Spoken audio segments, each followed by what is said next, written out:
And you'll notice in the center of the shot there's a slightly palish shade of a leaf that's in the shape of a chameleon. And that is indeed what it is. I can try and get a little bit closer because I didn't realize a bit too far away. So let me creep up a little bit more.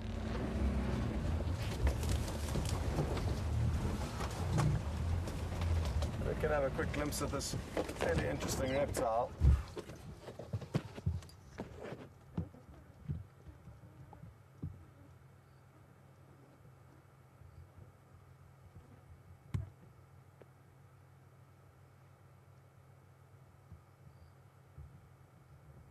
The reason why it is easier to find them at night is because they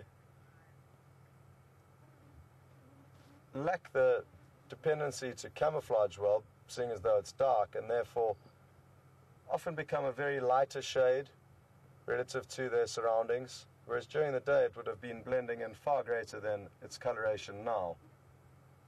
And that lighter shade, plus their very stereotypical shape with their tail rolled up like that, allows us to spot them. And this is the flap-necked chameleon. It's the only type of chameleon we get in this area, and it is fully grown. This one, they don't get too much larger than that. And hopefully what we'll be able to do is, as we continue to explore on these night drives, try and find some of the newly hatched ones from this season that are tiny and really cute, often found just standing on a blade of grass. Good.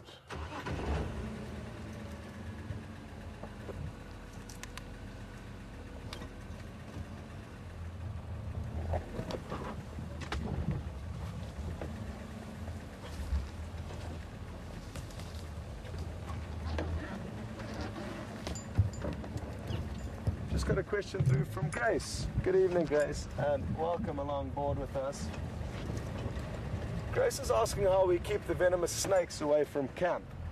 And it's difficult to keep them at bay, but by ensuring that you don't have rodents, and this applies to all the lodges, any rodents, or therefore having good housekeeping and secure rubbish bin areas that pests will not be attracted to, the snakes that feed on those pests will also not be attracted into that area. Whereas if you've got a lot of rodents and food around that the snakes like, then it can be problematic.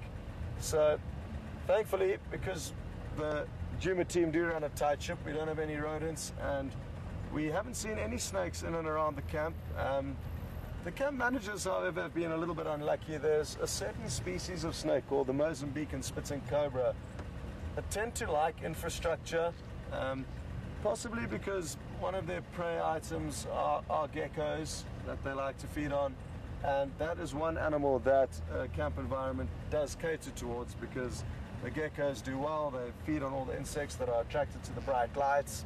So we can occasionally get them coming in, but they are a difficult animal to keep at bay. I'm sure there's a few different theories as to certain products or potions that you could put around the perimeter of your fence, but I think it's safer just to keep an eye where you're walking and make sure there's not many hiding places in your bedroom for anything to slither into and get comfortable in.